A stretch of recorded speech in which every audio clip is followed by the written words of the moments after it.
مولاي صل وسلم دائما أبدا على حبيبك خير الخلق كلهم. Bismillahirrahmanirrahim. Jadi Alhamdulillah, termasuk perkara yang perlu sangat-sangat kita syukur adalah nikmat sakit, nikmat sihat.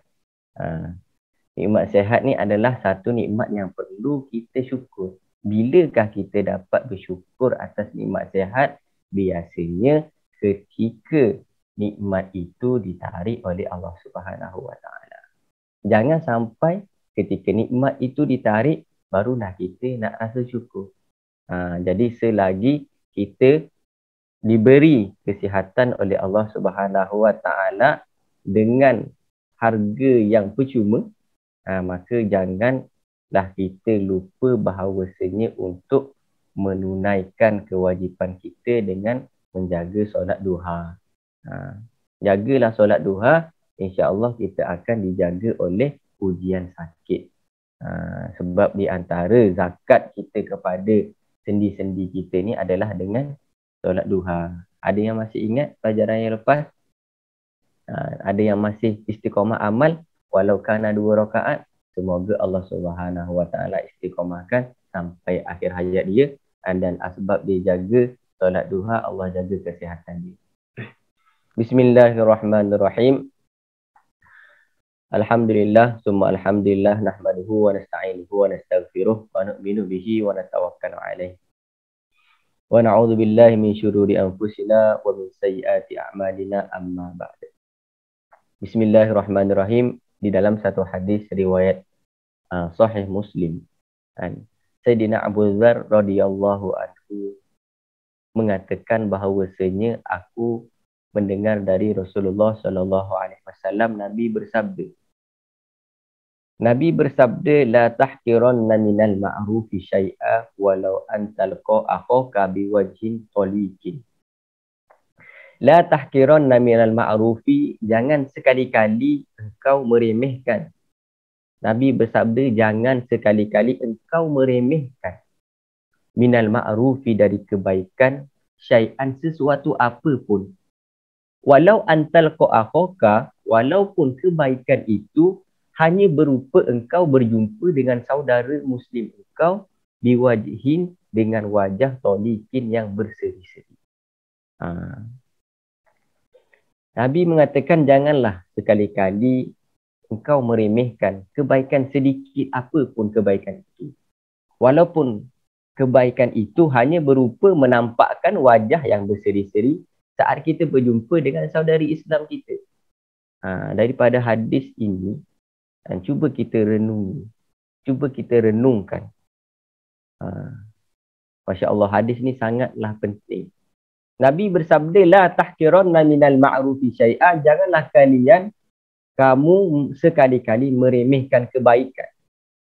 Jadi kalau perkara itu dinamakan kebaikan, maka kita tidak boleh untuk meremehkan. Kadang-kadang kita mengatakan, alah, kebaikan kecil je. Kebaikan itu kecil bila dibandingkan dengan kebaikan yang besar.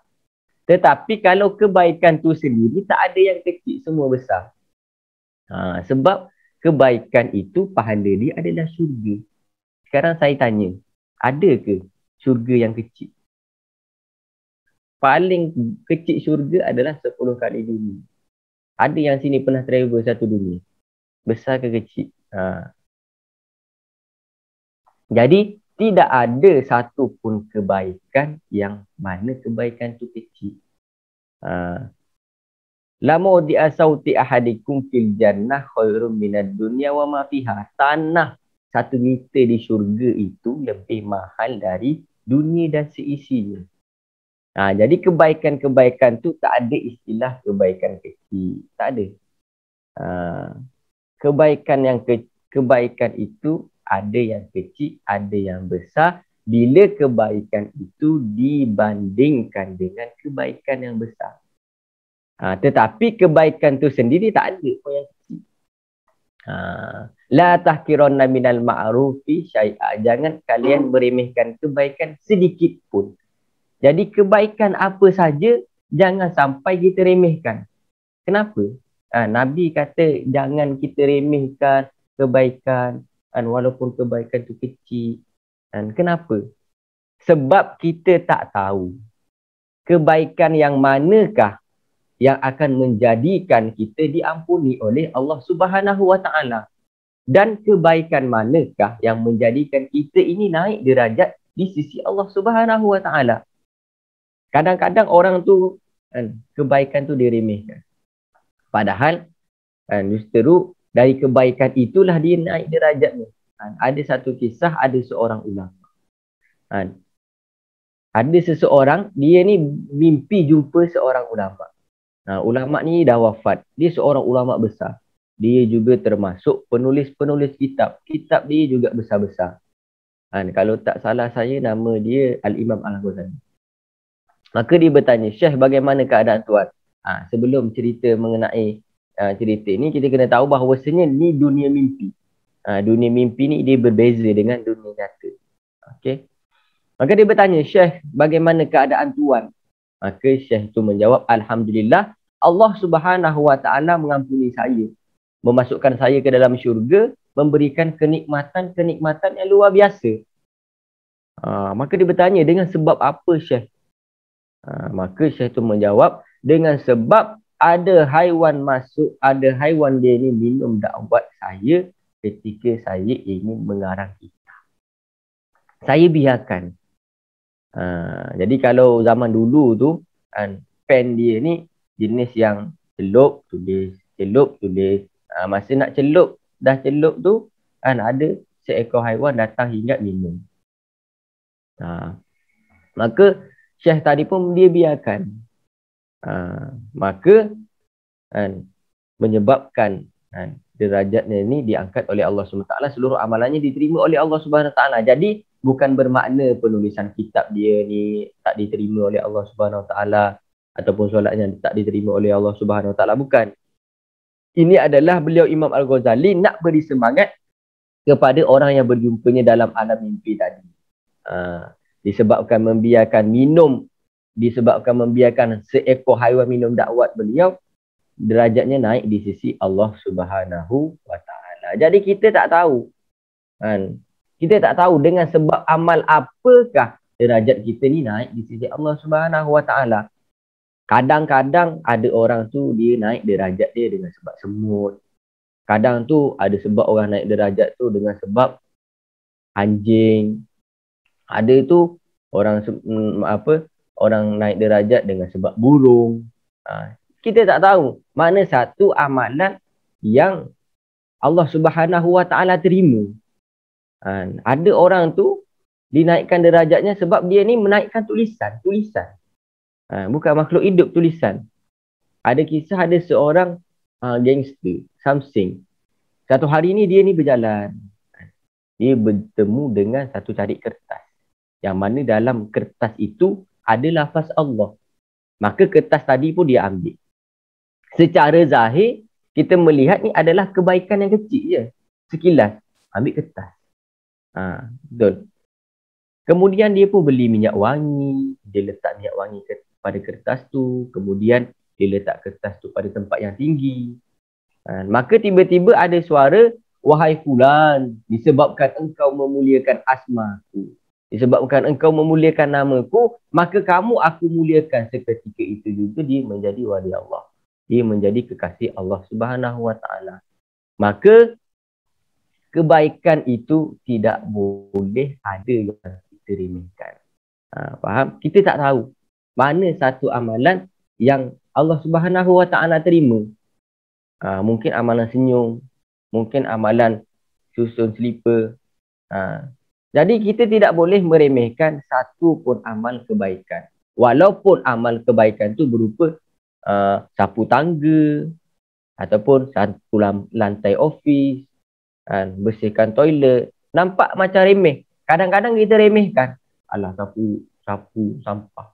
Tak nak lah. Kadang-kadang kita remehkan. Padahal benda tu kebaikan. Sedang Nabi dah kata jangan kamu meremehkan amal kebaikan sedikit pun. Alah, sapu sampah je. Kalau asbab kita bersihkan ofis, Allah Subhanahu Wa Taala bersihkan hati kita, siapa yang tahu? Asbab kita bersihkan toilet, maka Allah Subhanahu Wa Taala bersihkan hati kita, kita tak tahu.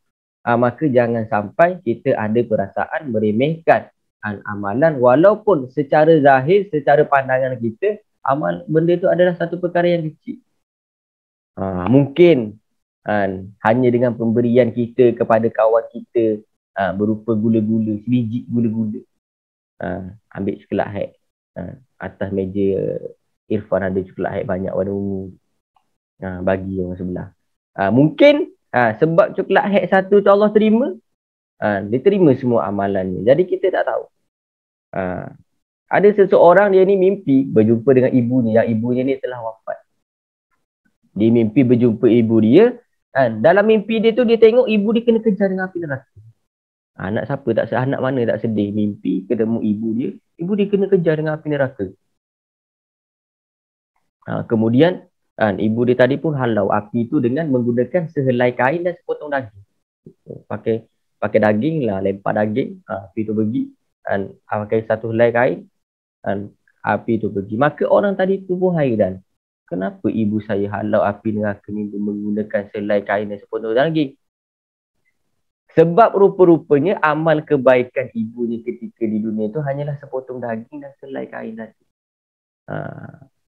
Maka daripada kisah ini apa yang dapat kita ambil pelajaran? Sehelai kain diterima oleh Allah Subhanahu Wa Taala, sepotong daging diterima oleh Allah Subhanahu Wa Taala, dah menjadikan seseorang itu dapat dilindungi oleh Allah Subhanahu Wa Taala. Maka kebaikan apa pun jangan ada yang kita remehkan. Boleh apa boleh? Semua kebaikan ini kita muliakan. Kita muliakan semua kebaikan dan semua kita kerjakan. Sekarang ada soalan.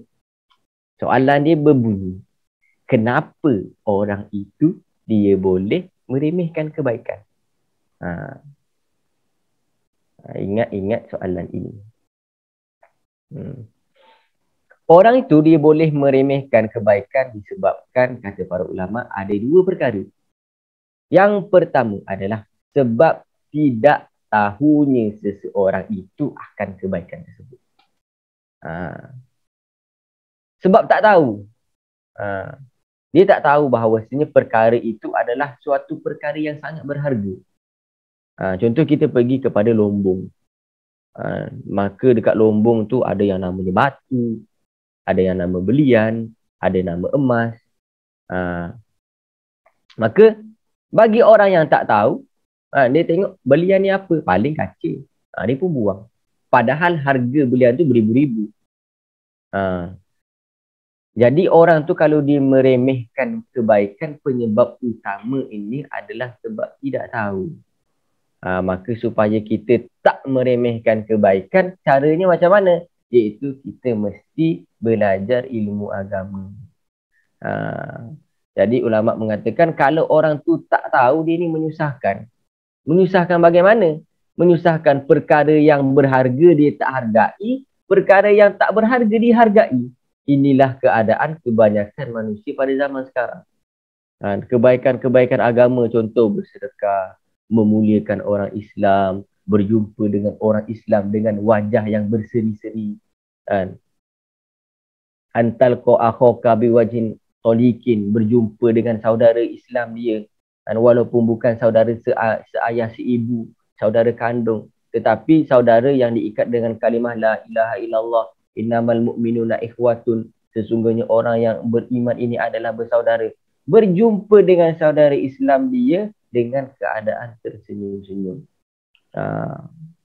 Maka bila dia tak tahu perkara ni adalah perkara yang besar, maka dia tinggalkan. Dia tak muliakan orang Islam, dia tak berjumpa dengan wajah yang berseri-seri. Dia anggap perkara ni bukan perkara yang berharga. Padahal benda ni adalah sesuatu perkara yang berharga. Sebab apa? Sebab saudara Islam kita ni lah yang akan membantu kita di akhirat nanti. Tetapi perkara-perkara yang tak berharga, contoh orang kafir, keduniaan, orang-orang fasik, nyanyian yang tak jelas, dimuliakan, dihormati, dihafal, diidolakan, ditayang gambar dia, ditampal sana sini, diingat. Inilah akibat orang-orang yang tidak tahu. Jadi orang tu kalau tak tahu ni menyusahkan. Perkara yang tak berharga dihargai, yang perkara yang ada harga dia tak hargai. Maka supaya kita dapat menghargai kebaikan-kebaikan, kita perlu belajar, kita perlu banyak belajar ilmu agama. Kalau kita belajar sikit, maka pengetahuan kita akan sikit. Sehingga nanti penghargaan kita pun akan sikit. Ini yang pertama. Yang kedua ni agak susah sikit. Siapakah orang yang tak menghargai itu? Saya bagi contoh lah. Siapakah orang yang tak menghargai duit RM1? Siapa? Biasanya orang yang tak menghargai duit RM1 itu adalah orang yang duit dia dah banyak. Orang yang duit dia itu dah ada berjuta-juta, ratus juta. Maka dia tengok RM1 tu sebelah mata. Betul. Dia RM1. Apa RM1? Nah, begitu juga orang yang tak menghargai kebaikan ini adalah sebab perasaan dia dah ada banyak kebaikan. Dia rasa dia baik. Ni masuk penyakit. Ni sebab tu ulama mengatakan yang kedua ni agak susah sikit. Dia tak menghargai kebaikan ni bila mana? Bila rasa dia dah baik. Ni yang pertama. Ni yang kedua, dia mengetahui kebaikan-kebaikan yang lebih besar. Ini di antara ujian-ujian orang-orang yang Allah Subhanahu Wa Taala berikan kepada dia ilmu yang lebih daripada orang lain. Bila dia tahu, dia rasa dia lebih baik. Dia rasa dia lebih tahu. Ini masalah kepada orang-orang yang dah rasa dia ni pandai. Dia dah tahu zikir, dia dah tahu macam mana solat, dia dah tahu ngaji. Pahala dah banyak dah. Sehingga dia ni terlena. Maka orang yang seperti ini perasaan dia banyak, perasaan dia ni dah banyak tahu, tetapi sebenarnya dia tak faham. Orang kalau duit dia dah banyak, dia meremehkan duit RM1, sebenarnya dia tu tak faham. Bagi orang yang faham, ketika duit dia banyak, dia ni malah tahu nilai duit RM1. Sekarang saya tanya lagi, duit RM1 juta, kalau tak cukup RM1, dia jadi RM1 tak? Dia tak akan jadi RM1, dia akan jadi RM999,99999. Ada kurang dia. Maksudnya dia tak jadi RM1. Begitu juga orang yang tahu nilai duit. Walaupun duit dia dah banyak, dia akan tetap menghargai duit RM1 itu. Jadi walaupun dah tahu banyak ilmu, kita dah tahu doa masuk tandas, doa masuk rumah, doa keluar rumah, tetapi tidak menjadikan kita ini melupakan amalan-amalan yang lebih rendah, kebaikan-kebaikan yang lebih rendah. Begitu juga kalau tanda-tanda ilmu kita dah banyak, amalan-amalan yang lain kita nampak macam kecil. Ini di antara ujian-ujian. Maka kalau kita macam ni, maka nanti semakin kita alim, semakin kita tahu banyak ilmu agama, selepas kita tahu banyak ilmu agama, semakin banyak kebaikan kita, maka semakin banyak kebaikan yang kita lakukan oleh sebab ilmu yang kita ada itu menjadikan kita lebih dekat kepada Allah Subhanahu Wa Taala. Bila kita semakin dekat kepada Allah Subhanahu Wa Taala, maka kita semakin diridai oleh Allah Subhanahu Wa Taala. Maka kesimpulan pengajian pada hari ini, jangan sampai kita meremehkan kebaikan sedikit pun, walaupun kebaikan itu menurut kita yang ilmu masih sedikit ini rasa perkara itu adalah perkara kecil. Jangan kita remehkan. Boleh ke boleh? Sebab di dalam kebaikan kita tidak tahu yang mana satu Allah Subhanahu Wa Taala terima. Kita tak tahu. Ada siapa yang jamin hari ni solat dia Allah terima? Ada yang siapa boleh jamin bahawasanya sedekah dia Allah terima? Ada siapa yang boleh jamin bacaan Quran dia Allah Subhanahu Wa Taala terima? 14 hari 14 juzuk dia baca. Apakah boleh jamin Allah terima 14 juzuk kita tu? Apakah kita boleh jamin solat tarawih kita tak pernah tinggal tu Allah terima? Apakah kita boleh jamin puasa kita tak pernah tinggal ni Allah terima? Maka oleh kerana kita tidak tahu, sekecil mana pun kebaikan itu jangan kita remehkan. Boleh ke boleh? مولاي صل وسلم دائما أبدا على حبيبك خير الخلق كلهم. هو الحبيب الذي ترجى شفاعته في كل حول من الأحوال مستحيم.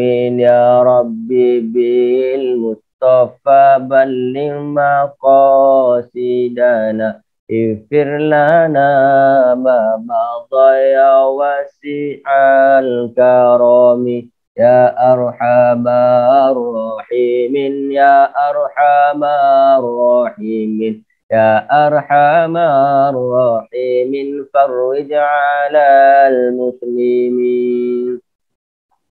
بسم الله الرحمن الرحيم. يا ربنا اعترفنا بأننا اقترفنا وآننا أسرفنا على لظى أسرفنا فتب علينا توبة تغسل كل حوبة واستر لنا الأورات وآمن الروعات.